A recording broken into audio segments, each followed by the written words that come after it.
The wind on the face of the silenced cliff did not howl, it whispered. For Arjun, perched on a fingertip of granite 700 feet above the valley floor, the whispers were a constant, seductive language.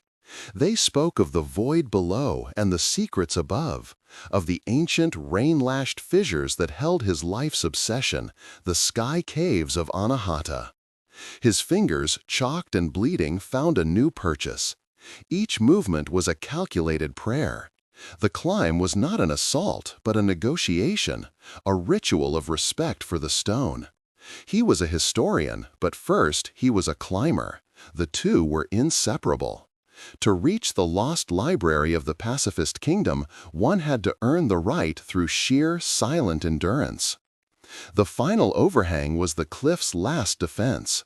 Heart hammering against his ribs, Arjun committed his weight to a fragile flake of rock. For a terrifying second, it shifted. A shower of pebbles spun into the abyss, their disappearance soundless in the vastness. Then, his left foot found a solid edge, and he hauled himself over the lip. He was there. The cave mouth was not grand, but a dark, dry exhale in the rock. The air that washed over him was still and cold, carrying the scent of ancient dust and something else. Patina and time itself.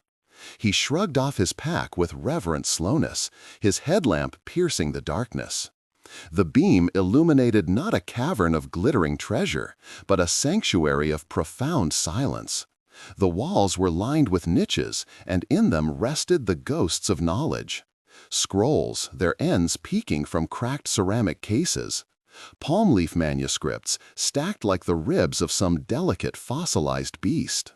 His internal conflict, the frantic drum of the climb, stilled. Here, his obsession met its purpose. He wasn't a treasure hunter, he was a preserver. His ambition was not for gold, but for words. For hours he worked with the focus of a surgeon. He set up his spectral imager, a device that could read the carbon ink without ever unrolling a scroll. The soft blue light of the scanner played over the surfaces, a stark contrast to the yellow beam of his headlamp. He was an intruder, yes, but a gentle one. The only sounds were the whisper of his own breath and the faint hum of the technology that bridged millennia. The first translations scrolled across his tablet screen, and his breath caught. These were not royal decrees or battle chronicles. They were treatises on sparsha, the philosophy of touch. To know a thing, one must not break it, one text read. To know the fruit, let it ripen on the branch. To know the river, place your hand upon its current. To know another, meet them without the intent to change them. Force is a failure of understanding. Arjun looked at his own raw, trembling hands, the very instruments of his force upon the cliff. He had conquered the stone to learn its secrets. The Anahatans would have simply listened. He moved to the back of the cave, where a single manuscript lay separate from the others, sealed in a crystal box. Using a calibrated laser, he scanned it. The text that resolved was the final testament of the last lorekeeper. The conquerors come from the east, it began. They believe truth is taken by the sword. We will not raise a weapon. We will not bar our doors. Instead, we ascend. We take our truth to where only the worthy, the patient, and the respectful can reach. Let their conquest be of empty halls.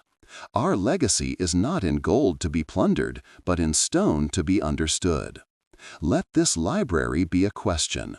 The answer is in the climb. The words struck Arjun with the force of a physical blow. He had always seen the climb as the obstacle, the antagonist he had to defeat to claim his prize. But the text reframed it entirely. The climb was the first lesson.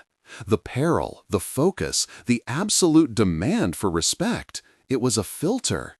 It ensured that only someone who understood the value of patience, of gentle touch, of listening to the world could ever access the knowledge within.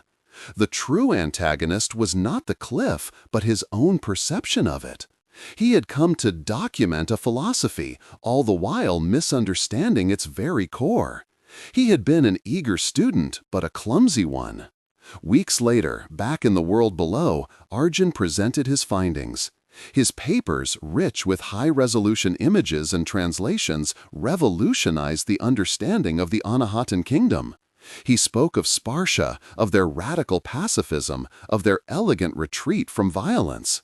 A colleague, a brash and brilliant young archaeologist, clapped him on the back. "Incredible work, Arjun. The mapping alone is a feat. You've conquered that cliff and its history." Arjun looked at the man, then down at his own hands, now healed but forever marked. He thought of the whispering wind, the fragile manuscripts, and the final, piercing words of the lorekeeper. "No," Arjun said, his voice quiet but firm. "I didn't conquer anything. I listened. And the cliff, finally, allowed me to pass."